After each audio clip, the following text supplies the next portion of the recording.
Pattern படத்தில் நடித்துக் கொண்டிருந்த போதே லோகேஷ் கனகராஜ் இயக்கத்தில் கூலி படத்தில் நடிக்க கமிட் ஆன ரஜினி சார். அதனை சன் பிக்சர்ஸ் நிறுவனம் பிரம்மாண்டமாக தயாரிக்கிறது.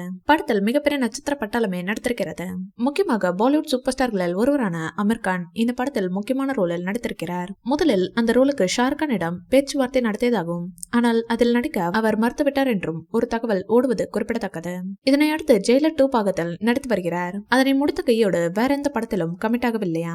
சமீபத்தில் ரஜினி சார் வெளியிட்ட வீடியோவில் உடலில் அதிகம் பிரச்சனை இருப்பதால் தன்னால் நடிக்க முடியவில்லை என்று சொல்லியிருக்கிறார். அப்போது தலைவா ஓய்வெடுத்துக் கொள்ளுங்கள் என கண்ணீர் மல்க கோரிக்கை விடுத்து வருகிறார்கள். ஜெயிலர் 2 பாகத்திற்கு பிறகு நடிப்பாரா இல்லையா என்பதை பொறுத்திருந்து பார்ப்போம். படத்தின் ஷூட்டிங் விறுவிறுப்பாக நடந்து வருகிறது.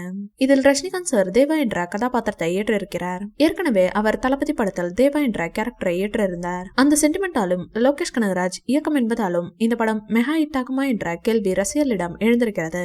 சூப்பர் ஸ்டார் நெல்சன் கூட்டணியில் சன் பிக்சர்ஸ் தயாரித்த ஜெயிலர் திரைப்படம் கடந்த வருடம் வெளிவந்தது. அனிருத் இசையில் தாறுமாறான வரவேற்பை பெற்ற இப்படம் 650 கோடிகளை வசூலித்து சாதனை படைத்தது.